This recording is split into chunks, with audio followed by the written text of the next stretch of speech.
Hey, we're here tonight at Main Street Cafe, and the band Blindside's playing. Tell me, what do you think of the band Blindside so far? You heard their first set. They are awesome. Are they the best cover band from Lincoln that you ever heard?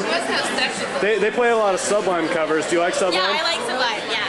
And they're really great. Do they sound a lot like them? No. So I'm here with Katie, cashier at Russ's IGA. Katie, Ted, the bass player, came in to Russ's every day and bought a case of ho-hos. Tell me what you thought about that. Well, I was like at first I was really concerned about his cholesterol. Yeah. And then when he kept coming in every day, I was like, well, he hasn't had a heart attack yet. So I'll just keep selling these ho-hos to him until one day I think that maybe it's just pushing the limit. But really, I think it was yesterday. I think the limit was yesterday. I'm not going to sell to him anymore. Ho-hos are off limits for him. So are you saying you cut him off from ho-hos? I totally cut him off. He's off. He's off limits to ho-hos. And then Bailey did a whipping. Give us some dancing. Would you help me anyway? Look at Ben. Ben just started jamming.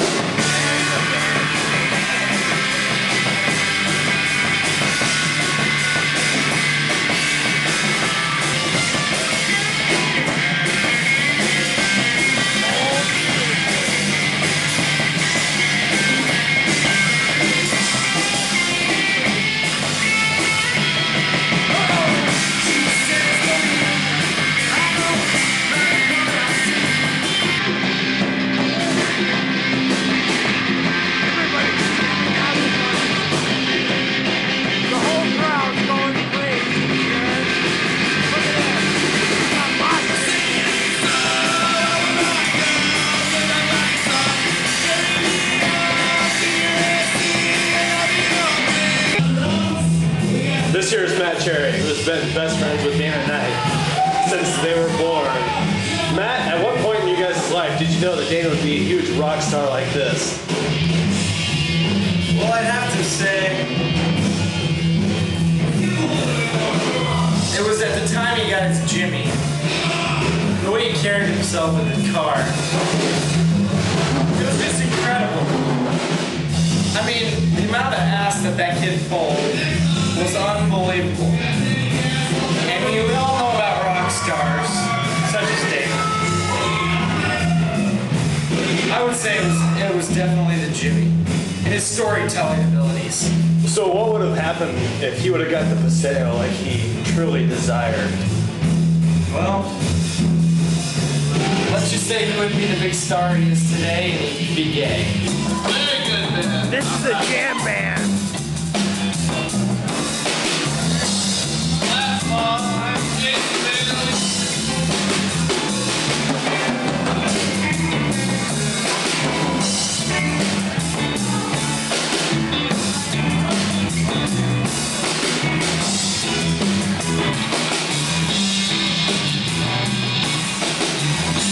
This guy pulled so much ass you wouldn't believe it.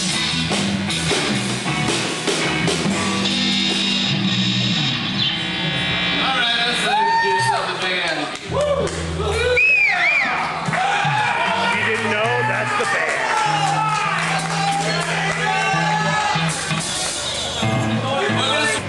We're here with JD Bogdan, employee of Main Street, the bar which Dana's playing at.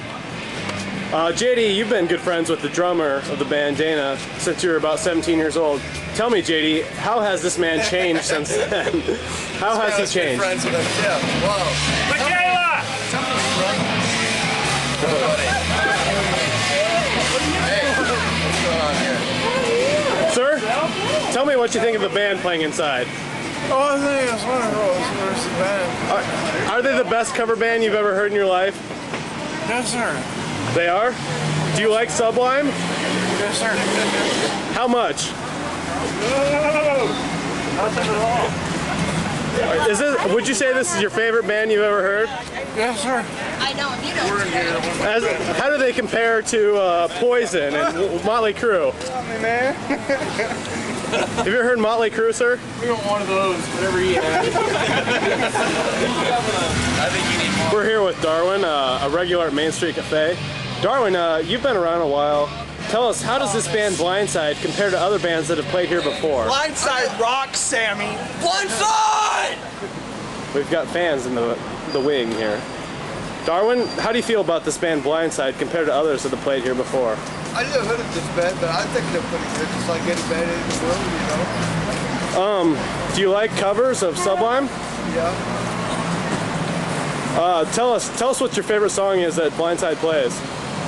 I never heard of this band. I agree with you.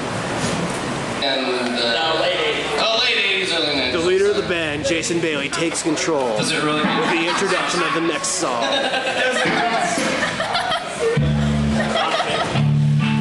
What do you got there? I think Jason... We're here tonight with Rob Thomas from Matchbox 20. He's an agent from a huge record company right now, and he came to check out Blindside. Rob, Matchbox 20 started off small and they made it big. Tell me, how does this compare with Blindside, who's now making it big in the Lincoln area? Oh, it's nothing compared to them. I mean, they're blowing up like crazy. I mean, it's phenomenal. I can't even believe it myself. I mean, they're going to be big, you know, in less than a year, I swear. They will have a big record contract, and I mean, they will blow up like, oh my God. Oh my God. Tell me, Rob, the girls that are following Blindside, how does this compare to the girls in Matchbox 20? Oh, I mean, they're hot. Hot stuff. I mean, just bouncing everywhere. Oh, they're all over them guys. I mean, it's crazy. Crazy.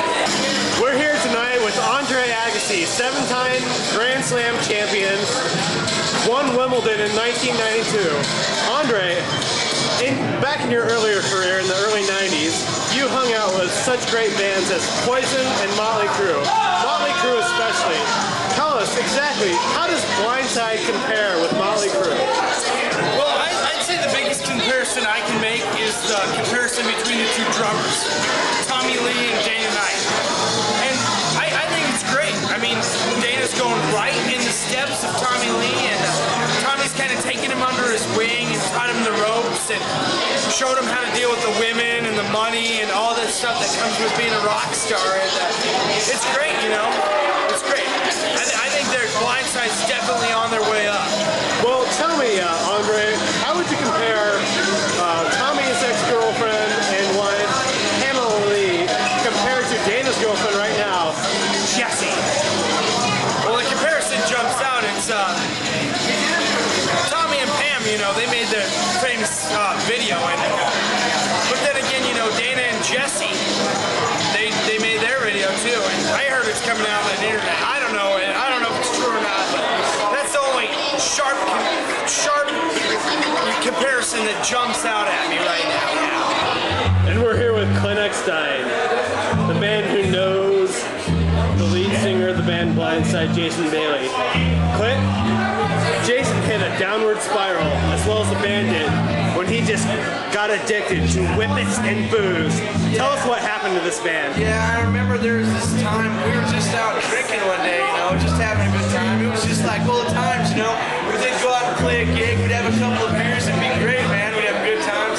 And then all of a sudden it was like, his eyes got all funny. He was like, nah, this isn't enough anymore, man. I gotta go. And he grabs this fucking whippet and he's just like, just starts taking him down, and I'm just like, I don't even know who he is anymore. And then, you know, his beats are all off, the band, you know, it just starts going south, and I didn't know if they were gonna stay together. It was trouble.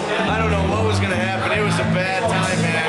Bad times, man. That's when Blindside went down. Yeah, Blindside was going down, like the beats were off. He wasn't this straight like that funk, you know, like from before.